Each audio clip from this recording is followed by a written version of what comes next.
Oui, je pense que le Real Madrid vont chercher à aller faire un attaquant, un grand attaquant. Maintenant, à voir qui. Je sais que Pablo Gallego, du journal du Real, à qui j'envoie un gros bisou, c'est la famille, disait que potentiellement le Real Madrid pourrait aller chercher Haaland si jamais Vinicius et Rodrigo partaient ce même été. Vinicius, Rodrigo, crise brésilienne du côté du Real Madrid, les amis. Salut les fumiers, j'espère que vous allez bien aujourd'hui. News très très chaude. Rodrigo, le Real Madrid ne voudrait pas le garder et Vinicius met en stand-by sa prolongation. C'est chaud, ça chauffe les amis, il faut absolument qu'on en parle. N'hésitez pas à vous abonner avant qu'on en parle, n'hésitez pas à liker et surtout n'hésitez pas à partager et à donner de la force. Parce que là, ça chauffe du côté brésilien. Bon les amis, on va commencer tout de suite par parler de Rodrigo parce que là, Rodrigo, on est obligé d'en parler parce qu'il y a beaucoup de choses que je trouve qui sont assez bizarres, qui sont clairement bizarres. Déjà, première des choses, la Coupe du Monde des clubs, Rodrigo n'a disputé qu'un seul match.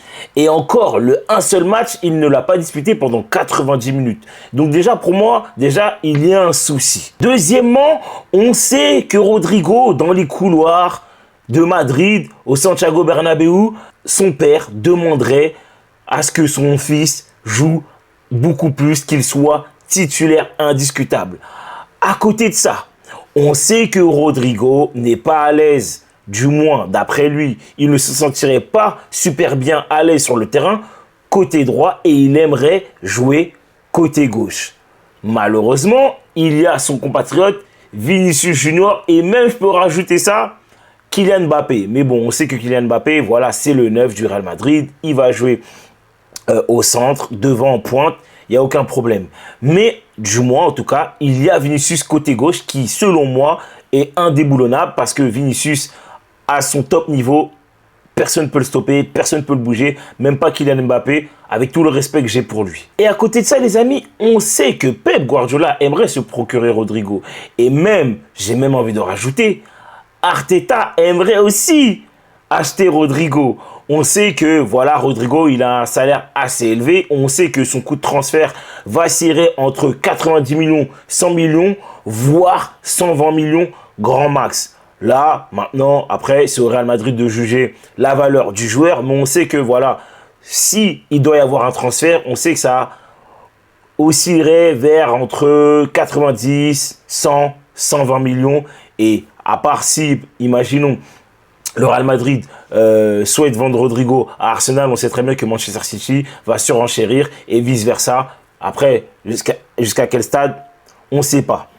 Mais, je continue. Il y a eu certaines déclarations de Xabi Alonso qui peuvent te faire poser question sur le fait que, est-ce que Rodrigo va réellement partir cet été? Il n'y a pas si longtemps que ça, en conférence de presse, Xabi Alonso a dit qu'il avait des attentes concernant Rodrigo sur la Coupe du Monde des clubs, sur ce tournoi-là en question. En général, Xabi Alonso, il dit oui, on aura besoin de lui cette saison, nanani nana, concernant certains joueurs. Mais là, par contre, quand il s'agit de Rodrigo, il met vraiment l'accent sur le tournoi, sur la Coupe du Monde des clubs. Et c'est là où, en fait, je me dis, les gars, c'est sûr, il va partir. Mais il y a un petit problème à côté de ça, c'est que, en fait, le cas Rodrigo, il est un peu étrangement lié au cas Vinicius. Parce que si Vinicius part, je ne pense pas que le Real Madrid voudront que Rodrigo parte. Et si Vinicius reste, forcément Rodrigo, je pense, en tout cas c'est mon avis à moi, je pense qu'il partira avec toutes les échos que je vous ai donnés et toutes les infos qu'on a eues. Mais il y a aussi le cas Vinicius. Vinicius aurait mis sa prolongation en stand-by car monsieur voudrait avoir les pleins pouvoirs sur son avis, sur ce qu'il voudrait faire de sa carrière. Et ça peut se comprendre. Mais sauf que là, ça chauffe. Ça chauffe et le Real Madrid commence à ne pas être en position de force, voire même, je pense, n'est plus en position de force. Car Vinicius, il lui reste 2 ans de contrat. S'il ne prolonge pas cette année, l'année prochaine, il lui restera 1 an de contrat. Et tu sais que quand il reste 1 an de contrat et un joueur ne veut pas prolonger, il faut absolument le vendre. En sachant que là, à l'heure actuelle, il a une valeur marchande qui vacille entre 200, 250 millions, voire 300 millions. Après, tout dépend du club qui voudra le recruter. Parce que faut pas oublier que l'année dernière, l'été dernier, bah, tu avais l'Arabie Saoudite qui voulait potentiellement le recruter pour à peu près 300 voire 500 millions et lui donner un contrat à 1 milliard sur 4-5 ans, quelque chose comme ça. Et c'est là où, en fait, pour moi, je dis que, en fait, c'est un gros problème. Parce que si Vinicius ne prolonge pas et que Rodrigo part, toi, tu n'es pas en position de force. Alors, potentiellement, si Rodrigo part et Vinicius part cette saison-là, enfin, du moins cet été, oui, je pense que le Real Madrid vont chercher à aller faire un attaquant, un grand attaquant. Maintenant, à voir qui. Je sais que Pablo Gallego, du journal du Real, à qui j'envoie un gros bisou, c'est la famille, disait que potentiellement le Real Madrid pourrait aller chercher Haaland si jamais Vinicius et Rodrigo partaient ce même été. Mais même ça, j'ai du mal à y croire. Parce que lui, il a renouvelé là, cette saison. Et là, partir encore cette saison, ce serait assez compliqué à faire. Et je pense qu'il faudrait minimum attendre au moins 1 an. Et je dis bien minimum. Et c'est là où, en fait, pour moi, il y a un gros problème. Parce que, en fait, Vinicius, je pense qu'avec cette histoire de contrat-là qui est dans sa tête, en fait, il peut pas s'épanouir dans son jeu, en fait. Il peut pas s'épanouir parce qu'on a bien vu cette saison, c'était assez compliqué. Bien sûr, il y a plein de choses qui expliquent qu'il a été mauvais.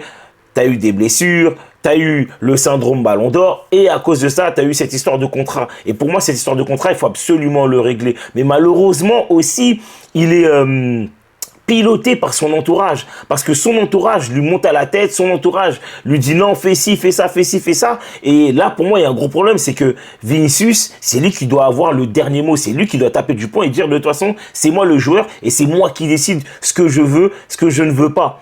Il est là le problème, c'est que son entourage voudrait que Vinicius ait le plus gros montant, enfin, ait le plus gros salaire du club. Parce que Mbappé a actuellement le plus gros salaire du club, presque ex-aequo avec Vinicius, avec Bellingham. Mais après, le cas Mbappé, c'est assez spécifique parce que du coup, comme il y a une prime à la signature qui est diluée sur 4-5 ans. Donc, du coup, même si au niveau du salaire, il touche la même chose que Vinicius, mais comme on lui donne une prime salariale tous les ans, bah, du coup, forcément, automatiquement, il touche beaucoup plus que Vinicius. Et c'est là où, en fait, ça pose problème. Est-ce que cette histoire, elle est réellement vraie? Mais en tout cas, on sait une chose, c'est que Vinicius, oui, forcément, et ça peut se comprendre, il voudrait un plus gros salaire. Mais sauf qu'en fait, pour moi, le souci, c'est que il aimerait avoir un plus gros salaire, sauf que sa saison ne reflète pas du tout avec le salaire que lui, il demanderait, en fait. C'est ça le problème. S'il aurait eu gagné son Ballon d'Or et il aurait fait une saison bonne, je pense que le Real Madrid, peut-être, je mets des guillemets, peut-être se serait aligné sur ses demandes. Et même encore ça, je suis même pas sûr. Mais c'est plus complexe, c'est plus compliqué que ça. Après, maintenant, il y a une question aussi que je me pose, c'est sur le cas Rodrigo. Si jamais Rodrigo est amené à partir, est-ce que potentiellement, le Real pourrait dire, bon, écoute, tu nous as dit, toi, tu veux tant, écoute, nous, on va te donner pas ce que tu veux, mais on va te donner quand même un bon billet, parce que, voilà, potentiellement, Rodrigo est parti, donc forcément, tu as engendré un peu plus de masse salariale dans tes poches, et même en termes de transfert, et donc, du coup, tu peux te permettre de donner un petit plus à Vinicius, même si c'est pas le salaire qu'il aurait demandé. C'est ça, en fait, que je me dis, ça peut... Parce qu'en vrai, pour moi, hein, s'il part, tu gagnes de l'argent et potentiellement, tu peux proposer un peu plus d'argent à Vinicius, voire même, t'es pas à l'abri que Bellingham demain dise ouais, mais eux, on a augmenté leur salaire et moi, c'est comment, tu vois. Mais après, le problème, c'est que le Real Madrid, si Rodrigo part, potentiellement, aimerait faire un milieu de terrain, voire même peut-être un défenseur central. Après, il faudra voir les joueurs qui vont partir parce qu'on sait que Ceballos peut-être pourrait partir. Modric, c'est sûr, il part. Vasquez, c'est sûr, il part. David Alaba ne veut pas partir et lui, c'est le deuxième, voire le troisième plus gros salaire du club. Enfin, tout ça, en fait, c'est ça qui est assez compliqué, c'est ça qui est assez complexe. Et là, clairement, les deux Brésiliens nous mettent dans un dilemme assez compliqué. Du moins, Vinicius, parce que le cas Rodrigo, je pense que c'est assez clair. Il veut être titulaire indiscutable à gauche, sauf que factuellement, tu as un joueur qui est meilleur que lui, c'est Vinicius Junior. Il faut se rappeler que Rodrigo, depuis qu'il est là, depuis qu'il est au Real Madrid, il n'a jamais mis plus de 15-20 buts, toutes compétitions confondues. Et ça, pour moi, c'est un gros problème. C'est un joueur qui est très irrégulier, c'est un joueur qui n'est pas constant dans ses prestations sur une saison entière. Et ça, pour moi, c'est un gros souci. Et encore une fois, je peux comprendre que certains joueurs, par moment, ils ont des moments de creux de 1 mois, voire 3 semaines et tout. Mais sauf qu'on parle de Rodrigo comme un mec qui a des creux de au moins 3-4 mois. Et quand tu joues au Real Madrid et que tu es titulaire indiscutable, tu ne peux pas avoir ces moments de creux qui sont trop élevés, en fait. Tu peux pas avoir un vide comme ça pendant autant de temps. C'est ça le problème avec Rodrigo. Parce que je pense que si Rodrigo il était exceptionnellement fort, il marquait plein de buts, il ferait plein de passes D, je pense que cette discussion-là n'aurait pas lieu d'être. Mais sauf que, vu qu'il n'est pas bon, ben c'est un problème. Et en plus de ça, le deuxième problème, ben c'est qu'il veut jouer à gauche. Mais sauf que ton pote, il est plus fort que toi. Donc comment on fait en fait? Et c'est là où en fait je me dis, il va être vendu. En sachant qu'en plus de ça, le Real Madrid a conclu l'accord avec Mastantuono, il est transféré, ça va être un joueur du Real, il va arriver cet été au mois d'août. Donc c'est là où en fait je me dis ça se complique pour le cas Rodrigo. Mais en tout cas, forcément, je pense que le cas Rodrigo et le cas Vinicius est étrangement lié. Et d'ailleurs, je crois que c'est Victor qui disait ça ou Pablo qui disait que oui, bah forcément, les deux, c'est lié. Parce que tu en as un qui veut jouer à gauche, mais tu as l'autre qui joue à gauche et il y en a un qui est meilleur que toi. Mais l'autre, il veut plus d'argent, et toi, tu veux jouer titulaire indiscutable, enfin, blablabli, blablabla. Enfin, vous comprenez un peu le délire. Donc voilà, je ne sais pas ce que vous en pensez, les amis. N'hésitez pas à me dire si, pour vous aussi, vous trouvez que c'est normal que Vinicius demande plus, parce que forcément, il a fait clairement l'année dernière une saison Ballon d'Or. Ballon d'Orisa, pour moi, c'était Ballon d'Or. Et donc voilà, est-ce que pour vous ça peut se comprendre? Est-ce que vous comprenez que Rodrigo demande à jouer à gauche, il demande à être titulaire indiscutable parce que monsieur ne veut pas jouer à droite? Est-ce que pour vous il faudrait vendre Rodrigo, il faudrait vendre plutôt Vinicius, voire même les deux et aller chercher un autre joueur type Haaland ou autre? Je sais pas, vous me proposez les joueurs en commentaire.